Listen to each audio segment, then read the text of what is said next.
նախկին վարչապետ Հրանտ Բագրատյան պատրաստվի Թաթուլ Մանասարյան։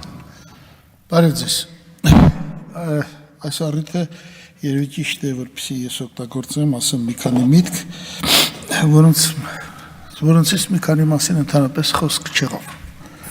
Ես պարտավոր եմ ձեզ տեղեկացնել ինչ եմ մտածում այդ մասին։ Ես մի րոպե պատկերացրեցի, եթե ինձ հարցնեն 3 քաղաքական սխալ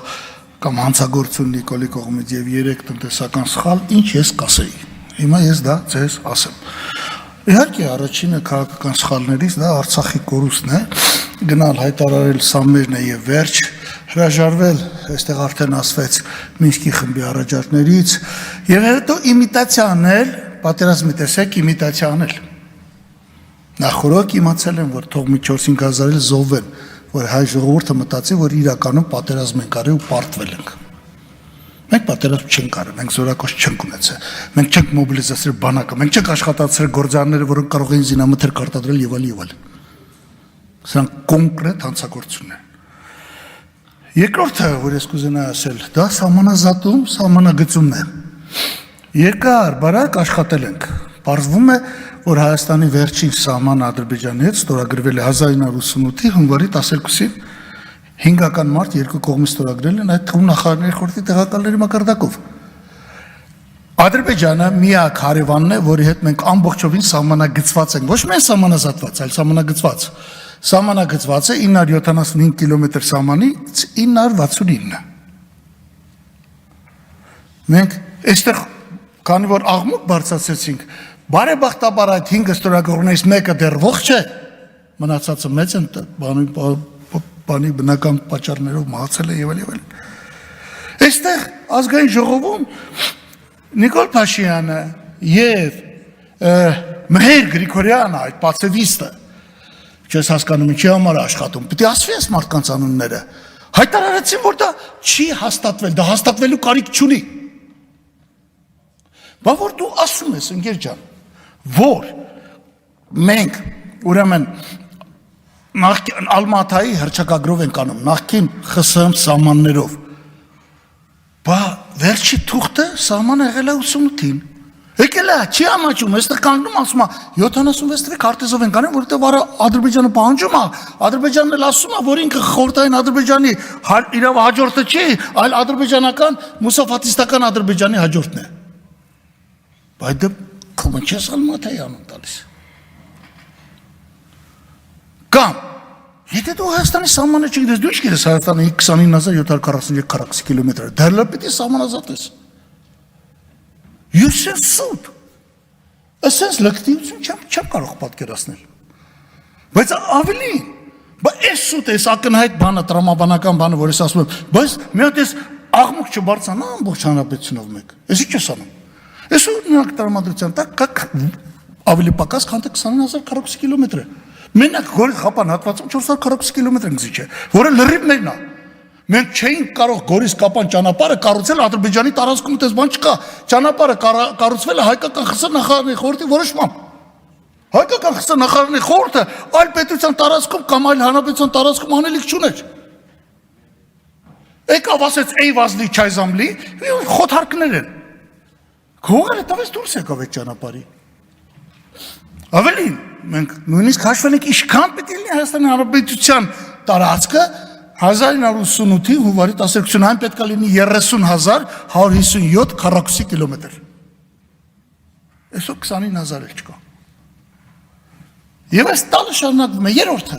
Մեղրի, օգոստոսի 8-ը։ Լսեք, էսի նույնիսկ ես չի ուզենա որ Ղարաբաղի Արցախի ներկայացուցիչները այստեղ նստած են բանան, էսի ավելի ծանր է, քան թե Արցախը։ Ավելի ծանր է։ Ոչ ոք չգիտի լայնությունը ինչքան պետք է լինի։ Ինչ գործ ունի Հայաստանին վերաբերող թեկուզ Միջանցք, նախ դա Միջանցքա, որ անընդունելի է, բայց ինչ գործ ունի այդ Միջանցքի օգտագործման տնօրինման տիրապետման տակ Ադրբեջանը ստորագրի։ Եկուց Հայաստանն ու ԱՄՆ-ն կարող են դուրս գալ, Ադրբեջանն ասել է ես դուրս չեմ գալիս։ Եվ ինչքան պետք է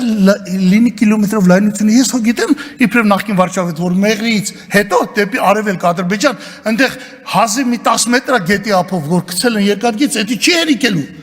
Պահանջել է որ լեռների ստորոտով կանցնի ճանապարհը, կտեսնեք։ Կտեսնեք ինչ է լինելու։ Ի վերջո մեղրից օգոստոսի 8-ի ստորագրությունից հետո հայ-իրանական սահման չկա։ Ոնց ֆռացին Իրանի նախագահն եկավ, խափրտեցին գնաց։ Հետո գնացին այդտեղ արդեն գլխին կան Իրանը թե ինչ է կատարվել։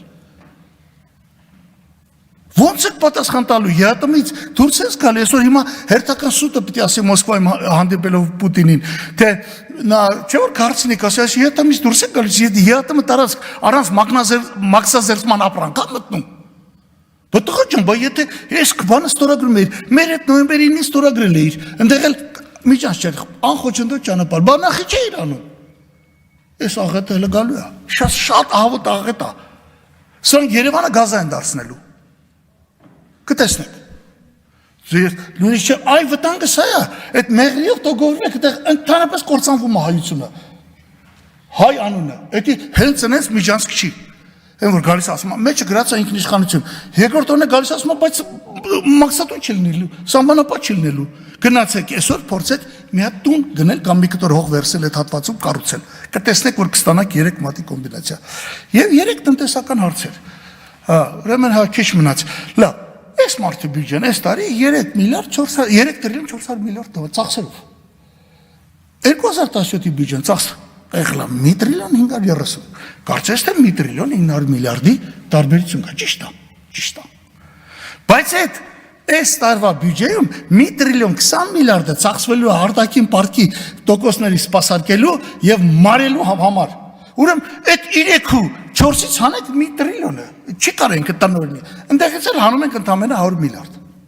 Ստացվում է 1 տրիլիարդ 400 միլիոն, 1 տրիլիոն 400 միլիարդ, պիտի համեմատենք 2 տրիլիոն 400։